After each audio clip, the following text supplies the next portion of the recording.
Chapter 3. Duty.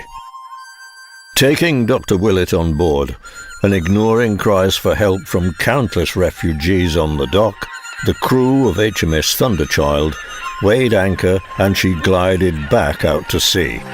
The captain was furious that his ship was being used as a taxi service for a single civilian, someone with the distinct air of going on a holiday.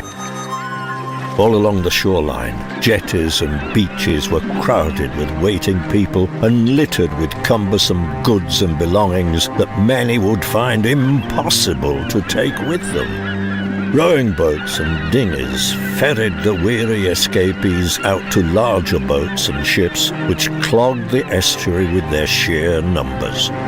The frailty of humanity was never more clear as young men struggled to carry the old through thick mud. Women wept with their mothers. Children too tired to cry watched with wide eyes the unfolding scenes of mass exodus. Despite the new official orders to head directly for Calais at all possible speed, Thunder Child slowed to a halt in the middle of the Blackwater estuary. For 3 hours or more, the smaller ships and boats, all packed to overcrowding with frightened people, streamed slowly past the ironclad, en route to the safety of mainland Europe. Willett's frustration with the situation grew, and he insisted that it was now time to make for France. From Coalhouse Fort at Tilbury came a low thump of heavy artillery, signalling a fresh engagement with the Martians. Picking up his binoculars, the captain continued to monitor plumes of black smoke from raging fires on the landward horizon in the direction of Tillingham. Suddenly, a group of Martian tripods loomed into view. HMS Thunder Child was the only warship in the immediate vicinity, and the captain knew that the other ironclads of the Channel Fleet were too distant to provide assistance to the vulnerable makeshift convoy. From his vantage point, the captain observed how the tripods worked together. An old paddle steamer, low in the water with her decks crowded with refugees, moved painfully slowly, churning water frantically behind her. One of the towering tripods strode into the water, obviously keen to prevent the Duchess or any other rescue ship from escaping. Much to Dr. Willett's surprise, the captain suddenly shouted orders to prepare for action. The ironclad stirred, just as 2 more metal tripods stalked menacingly into the sea from the mudflats. The height and scale of the Martian machines dwarfed the largest of the boats leaving the estuary. With the preservation of human life uppermost in his mind, the captain ordered Thunder Child to attack the nearest tripod.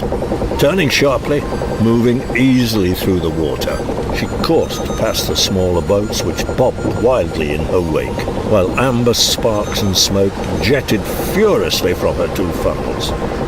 Making way through the flotilla at high speed, she accelerated past the Duchess to charge headlong towards the unsuspecting metal monster. With its long, flexible tentacles writhing, the towering menace aimed a canister of black gas in the direction of the ironclad, hitting her hard on the starboard side. Thunder Child, staring away from the poisonous smoke, was suddenly caught in the searing beam of a heat ray which cut across the ship's bows.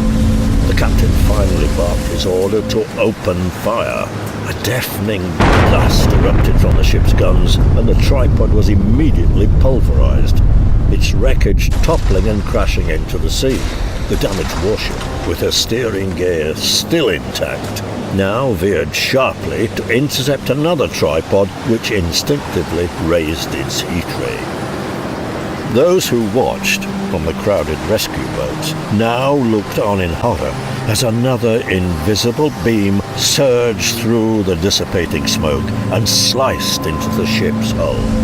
This time it ignited her munitions, and the Thunder Child rose up out of the water in a ball of orange flame. her unstoppable forward momentum rammed the tripod, instantly cutting it down, and the impact smashed it to smithereens. Then, abruptly and without warning, all turmoil ceased.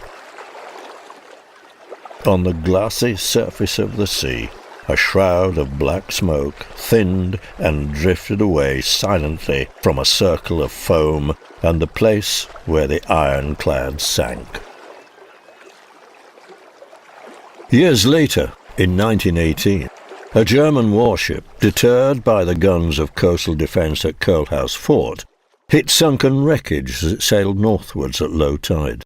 3 sealed jars, one of them newly cracked, bobbed unseen to the surface and were carried by the new tide towards London. Only one man had a possible explanation for the sudden and inexplicable reappearance of the red weed near Canvey Island in 1919.